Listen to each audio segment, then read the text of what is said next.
네, 2월 21일 수요일 병원 예배 가운데 나오신 모두를 진심으로 환영하고 축복합니다. 제가 이 자리에 많이 서봤는데 또 말씀을 전하는 자로 서게 되니 마음이 또 새롭고 더 두렵고 떨립니다. 오늘 성령 하나님께서 이 자리 가운데 함께하여 주사 듣는 자 또 전하는 자 가운데 온전한 은혜 주실 줄을 믿습니다. 아멘. 네. 저는 병원을 그만두고 가끔 이제 어떤 이유로 사랑플러스 병원에 종종 오게 되었습니다. 그때마다 와서는 변화된 부분이 무엇이 있을까 찾아보았습니다. 아마 제가 있었던 곳이기에 좀 더 좋아지길 바라는 간절한 마음이 있었기 때문이라 생각합니다. 이렇게 우리는 마음 가운데 내가 있었던 곳 아니면 내가 몸담은 공동체가 우리가 좀 더 좋아지기를 희망하고 소망하고 있습니다. 그러기 위해서 반드시 필요한 것이 변화입니다. 오늘 성경의 본문에 니고데모가 등장합니다. 니고데모는 당시 유대의 지도자였습니다. 겉으로 보기에는 그리고 사람들이 보았을 때 영생, 천국, 하나님 나라에 가장 가까운 자였습니다. 그런 그가 밤에 예수라는 청년을 찾아왔습니다. 그리고 하나님 나라에 대해 이야기하는 것이 오늘의 본문입니다. 요한복음 3장에서 예수님께서 말씀하시는 그 방향과 니고데모가 이야기하는 방향이 다름을 우리는 발견할 수 있습니다. 분명 유대의 지도자로서 하나님 말씀에 대해 성경에 대해 알고 있던 자였지만 영적으로 깜깜한 모습을 우리는 발견할 수 있습니다. 저는 말씀을 준비하며 이 모습이 나의 모습이구나, 또 우리의 모습이구나 깨달았습니다. 오늘 본문과 같이 예수님의 그 거듭난 변화됨으로 말미암아 하나님 나라의 축복을 소유하는 우리 모두가 되기를 간절히 소망합니다. 첫째로 변화를 위해서 우리는 말씀 앞에서 어디에 서 있는지 돌아볼 수 있어야 됩니다. 오늘 본문의 니고데모는 자신이 찾아온 밤같이 영적으로 깜깜하고 무지한 상태였습니다. 예수님과의 대화에서 살펴보면 예수님께서 하신 이야기를 전혀 이해하고 있지 못하고 있는 장면을 볼 수 있습니다. 그런 니고데모에게 계속하여 예수님은 가르쳐주고 있습니다. 당시에 많은 사람들이 예수님을 만났습니다. 하지만 변화된 사람이 있고 변화되지 못한 사람이 있음을 우리는 알고 있습니다. 당시 예수님을 만나 기적을 체험하고 복음을 경험한 자들은 자신의 죄인이라고 고백한 자들이었습니다. 자신이 어둠 가운데 있음을 깨닫고 빛이신 예수님 앞에 나아온 자들이었습니다. 예수님 앞에 나와 자신의 허물과 연약함을 드러내며 자신을 불쌍히 여겨달라고 고백한 자들이었습니다. 반대로 기득권자들, 서기관과 제사장들은 그러하지 못했습니다. 분명히 말씀에 대해 잘 알고 있었지만 빛으로 오신 예수님을 배척하기에 바빴습니다. 예수님을 빛으로 받아들이면 자신들이 누리고 있는 모든 것들이 사라짐을 알고 있었기 때문이었습니다. 그들의 신앙은 그들의 기득권을 지키기 위한 수단일 뿐이었습니다. 자신들의 행위로 하나님 나라를 얻었다고 이야기하고 아브라함의 후손이라고 그 기업을 축복을 물을 자라고 이야기한 것 뿐이었습니다. 즉 빛이신 예수 그리스도가 아니라 자신의 율법들의 그 행위가 빛이 된 거였습니다. 그렇게 그들은 예수와 복음과 하나님 나라와 멀어지게 된 것입니다. 지금 이 순간 우리의 모습을 돌아볼 수 있어야 됩니다. 내가 예수 그리스도 앞에서 그 말씀 앞에서 죄인으로 서 있는지 의인으로 서 있는지 말입니다. 오직 구원은 예수 그리스도 뿐입니다. 당연한 이야기지만 이 고백이 요즘에 하기 힘들어집니다. 내가 가진 것이 많아서 예수 그리스도 없이 살 수 있다고 생각하는 시대이고 예수 그리스도만을 외치는 것이 이 다양한 시대 가운데 맞지 않고 세련되지 않다고 이야기를 합니다. 그럴 때일수록 우리는 구원자이신 예수 그리스도만을 마음에 새기며 고백하며 살아가야 합니다. 지금 우리가 세상의 이야기, 세상의 가치가 아닌 말씀 앞에서 내가 어디에 서 있는지 분명히 돌아보는 시간이 되길 소망합니다. 둘째로 변화를 위해서는 우리는 예수 그리스도만을 향해야 됩니다. 내 믿음이 크고 작음, 이것은 둘째이고 내 믿음이 과연 예수 그리스도를 향하고 있는지 그 믿음의 대상에 대해 우리는 확인해 볼 수 있어야 합니다. 유대인, 바리새인, 의원의 한 명이었던 당시 신앙의 모범이라 불렸던 이 니고데모였습니다. 누가 보아도 올바른 자였고 누가 보아도 완벽한 자였습니다. 하지만 이 니고데모는 예수님을 향해 있지 못했습니다. 그의 모든 행위가 율법의 행위에 사로잡혀 있었기 때문에 물과 성령으로 거듭난다는 이 영적인 깨달음을 전혀 이해할 수 없었습니다. 구원이 예수 그리스도가 아닌 이스라엘의 혈통에서 율법의 행위로서 나고 있음을 인간적인 구원을 그는 믿고 있었던 것입니다. 그럼에도 마음 가운데 예수님의 그 기적을 보면서 하나님 나라에 대한 갈망이 있었습니다. 그러하기에 밤이라는 시간에 예수님을 찾아오게 된 것입니다. 예수님은 그런 니고데모를 포기하지 않고 계속적으로 이야기해주며 그가 깨달아 하나님 나라를 소유하기를 원했습니다. 우리는 마음에 무엇을 믿고 무엇을 의지하고 있는지 돌아보아야 합니다. 예수 그리스도를 진정으로 마음 다해 믿고 있는지 말입니다. 우리가 돌아보았는데 우리 마음 가운데 부족하고 연약한 부분들이 있을 수 있습니다. 혹 믿음이 없을 수도 있습니다. 그럴 때 우리가 기억해야 될 말씀이 있습니다. 마가복음 9장에 귀신 들린 아들을 데리고 온 아버지의 이야기입니다.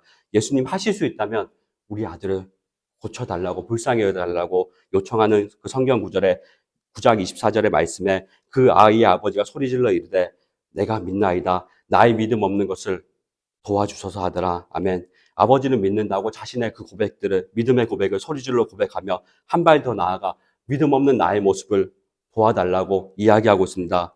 어쩌면 저도 이렇게 기도해야 되고 우리 모두가 기도해야 되는 자세가 아닐까라는 생각이 듭니다. 부족하고 연약한 것 우리의 실존이고 우리의 모습일 수 있습니다. 예수 그리스도는 예수님은 우리를 긍휼히 불쌍히 여겨주시는 분입니다. 우리를 구원하신 예수 그리스도 우리의 믿음의 전부를 고백해야 됩니다. 우리의 마음에 있는 모든 것들을 비우고 예수님만을 구하고 예수님만으로 충만하여져서 신뢰하며 걸어져 가야 하는 것입니다. 그때 우리에게 믿음을 더하여 주시고 우리의 삶에 온전한 축복이신 하나님 나라를 더하여 주시는 것입니다. 그 예수 그리스도를 향하여 온전한 믿음으로 변화되어 나아가는 저와 여러분 되시기를 간절히 기도하겠습니다.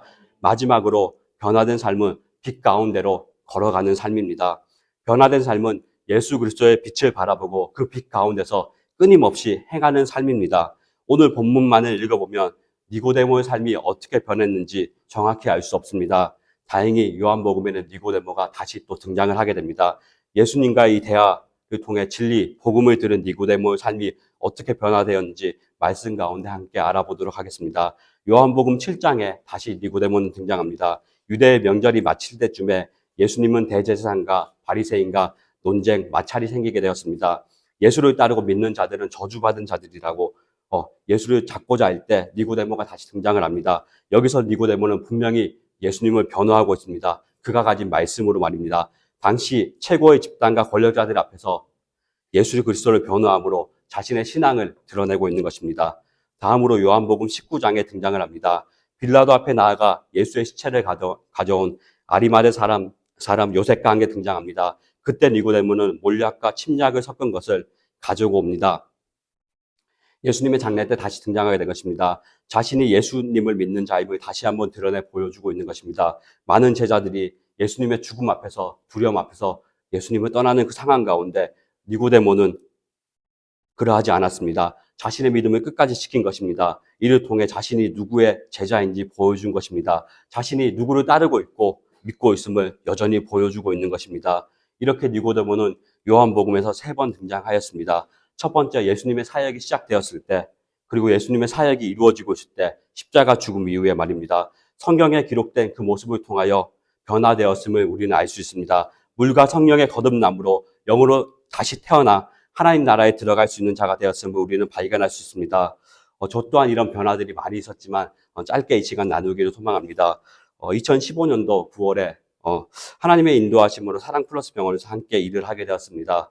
그때까지만 해도 저는 직장에서 저의 업무를 통해 저의 달란트를 통해 그것을 발전시켜서 선교의 도구로 전문인 선교사로 나아가기를 소망하였습니다. 그래서 어쩌면 모든 일에 성실히 하고자 했습니다. 모른다는 이야기를 할 수 있지만 그것보다는 어떻게든 찾아서 또 배워보고 해보려고 했습니다. 물론 그러했기에 부족한 부분도 많았습니다.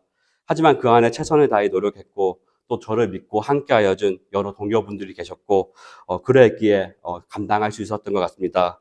또한 여러 아픔과 어려움들을 함께 겪으며 지내왔습니다. 그 아픔과 슬픔, 여러 가지 것들은 저를 아주 힘들게 했고 또 잠을 들지 못할 만큼 고통스러웠지만 그 기간들이 저를 더욱 단단하게 만들어주는 계기가 되었습니다. 그 시기 가운데 저는 사람을 의지하기보다는 하나님 앞으로 달려가기로 결심했습니다. 바쁜 일상 가운데서도 수요 예배와 금요 철학, 그리고 주일 예배, 교회 학교를 섬기는 부분에 또 선교지를 지원하는 그런 사역들의 기쁨과 순종으로 감당하였습니다. 그러던 중 어느 날 소망의 금요 기도회 가운데 갑작스러운 마음의 감동이 찾아오게 된 것입니다. 저는 분명히 직업을 가지고 선교를 하고 싶었는데 갑자기 마음 가운데 전문인 선교의 길이 아닌 하나님의 말씀을 가진 자로 외치는 자로 세우겠다는 그런 음성이 마음 가운데 강하게 들려오기 시작한 것입니다. 저는 잠시 기도를 멈췄습니다. 깜짝 놀랐습니다. 그리고 이성적으로 안 되는 이유들을 생각했습니다. 그리고 다시 기도를 했습니다. 하나님, 제가 수능 마치고 신학교 진학을 위해 기도했을 때 그때 아무런 응답을 주시지 않았습니다. 그리고 대학교를 졸업할 때쯤 다시 신학대학원을 위해서 기도했을 때 아무런 감동을 주시지 않았습니다. 그런데 지금 저를 부르시는 것은 정말 반칙입니다. 제가 안 물어본 것도 아니고 갑자기 이렇게 반칙입니다라고 고백했습니다. 그럼에도 불구하고 더욱 마음 가운데 강하게 감동을 주시는 것입니다. 그래서 저는 또다시 기도를 멈췄습니다. 그리고 다른 핑계들을 생각했습니다. 그리고 다시 기도했습니다. 하나님, 저 지금 이제 30대 후반입니다. 어떻게 또 거기 가서 공부를 합니까? 공부할 자신도 없습니다. 그리고 저는 태생적으로 사람들 앞에 나서는 거 정말 싫어합니다. 앞에 나가서 이야기하는 것도 저 너무 힘들어합니다. 말도 잘 조리 있게 하지 못합니다. 라고 고백했습니다. 그러자 마음 가운데 나이가 무슨 상관이냐. 또 그리고 나는 말을 잘하는 자가 아니라 나의 말을 그대로, 감동을 그대로 외칠 자가 필요하다. 그것이 나의 종이라는 마음을 감동해 주시는 것입니다. 하나님께서 내 입술로 주장해 주시겠다는 그 마음의 감동이 너무 강하게 주시자 저는 어찌할 바를 몰랐습니다. 또다시 기도를 멈추고 다시 다른 핑계들을 생각했습니다. 하나님, 저는 가정이 있습니다. 어떻게 또 이렇게 모든 것을 내려놓습니까? 이것은 옳지 않다고 계속 기도를 하였습니다. 근데 궁금한 것은 왜 기도를 계속하고 있는지 몰랐습니다. 기도를 하지 않고 나갔다면 다른 인생이 펼쳐졌을 건데 기도를 하고 있는 제 모습이 참 의아했습니다. 그렇게 기도를 하면 그런 불안한 마음들, 저의 염려들은 사라지는 것이 느껴졌습니다. 저의 마음이 평안해지는 것입니다. 시간이 지날수록 나의 염려와 나의 불안과 나의 핑계들이 사라지고 주님 앞에 기도하는 저의 모습들을 발견하게 되었습니다. 그리고 그 부르심에 순종하기로 저는 마음을 먹고 마지막으로 기도했습니다.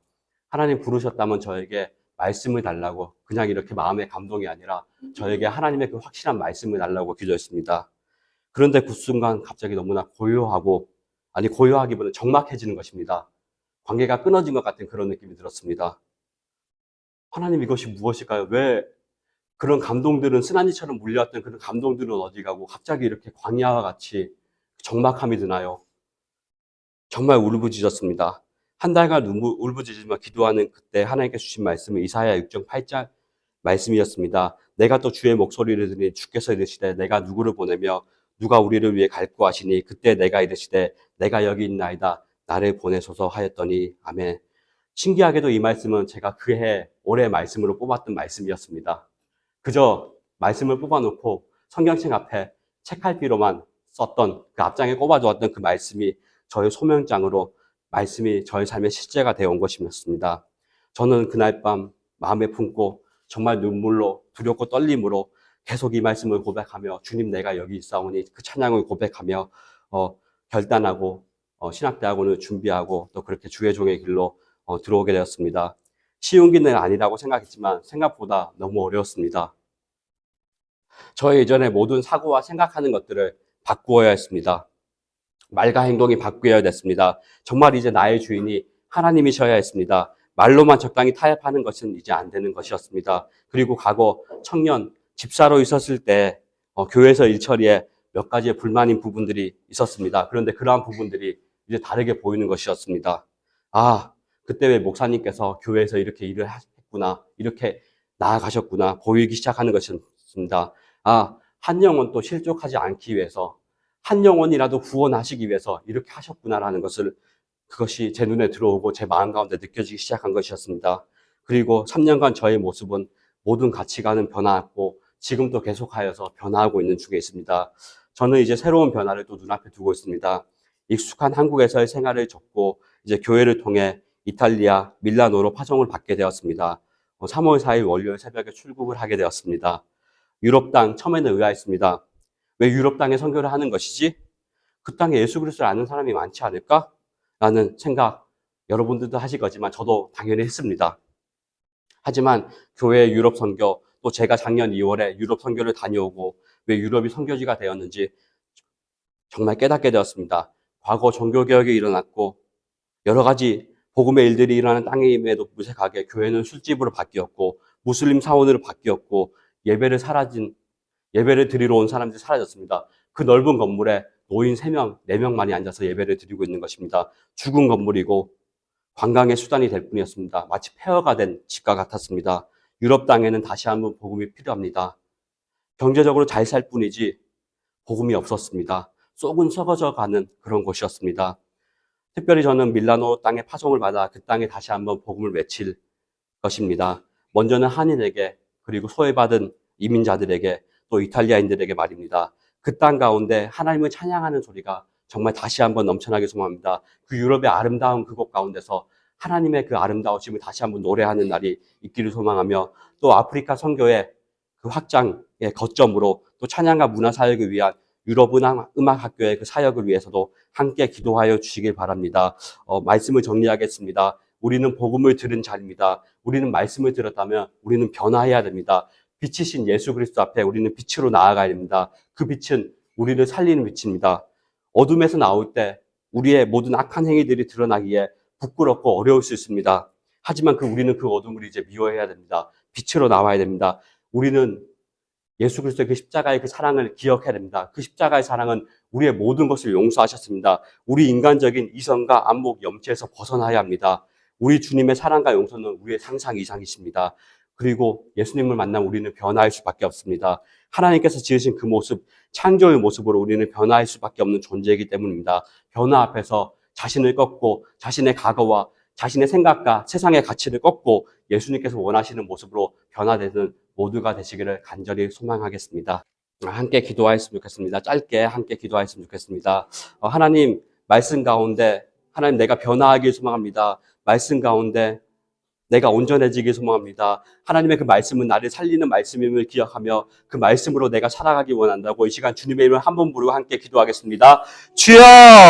하나님 그 말씀으로 하나님께 온전히 나아가기 소망합니다. 하나님, 나를 살리시는 그 말씀 앞에 하나님 내 생각과 하나님 내 가치관, 하나님 내 기득권을 모두 내려놓고 하나님 앞에 나아가기 소망합니다. 하나님 붙잡아 주시고 하나님 인도하여 주옵소서. 성령 가운데 하나님 함께하여 주시고 하나님의 그 은혜와 소망으로 주님 앞에 나아가오니 하나님 붙잡아 주시고 하나님 인도하여 주시고 성령 하나님 그 은혜 가운데 온전히 나아갑니다. 하나님 붙잡아 주시고 하나님 인도하여 주시고 성령 가운데 하나님 함께하여 주시옵소서. 하나님 변화되는 우리가 되기 소망합니다. 하나님 변화되어 하나님 그 하나님의 나라를 그 천국을 소유하는 하나님의 그 나라를 소유하는 우리가 되기 소망하오니 하나님 함께하여 주시고 하나님 이곳 가운데 모인 모두를 축복하여 주시고 하나님 인도하여 주시고 하나님 변화되어 하나님 영으로 거듭나 하나님 물과 성령으로 거듭나 하나님 나라를 들어가는 모두가 되기 소망합니다. 하나님 영원한 생명을 얻는 하나님 그 사람 모두 한 사람 한 사람 되기 소망하오니 하나님 붙잡아 주시고 하나님 인도하여 주시고 주님 축복하여 주옵소서. 하나님의 그 은혜와 소망 가운데 주님 앞에 나아가오니 주님 붙잡아 주시고 주님 함께하여 주시고 하나님 기름 부으시고 하나님의 그 능력 가운데 온전하게 하여 주옵소서. 사랑의 하나님 참으로 감사합니다. 하나님의 그 말씀은 그 사랑은 우리를 살리시고 우리를 온전케 하시는 그 말씀이고 사랑임을 고백하며 나아갑니다. 하나님 말씀 가운데 우리를 변화시키기 소망합니다. 말씀 가운데 내 생각과 세상을 꺾고 하나님 나라를 소유하는 우리 모두가 되기 소망합니다. 하나님 살아가는 모든 날 동안 하나님과 동행하며 예수 그리스도와 함께하며 성령 하나님의 그 인도하심을 따라 살아가는 우리 모두가 되게 하여 주옵소서. 하나님 말씀대로 살아감으로 하나님 나라를 소유하는 하나님 나라의 그 축복을 소유하는 우리 모두가 되게 하여 주옵소서. 감사드리며 우리를 구원하신 예수님의 이름으로 기도드렸습니다. 아멘.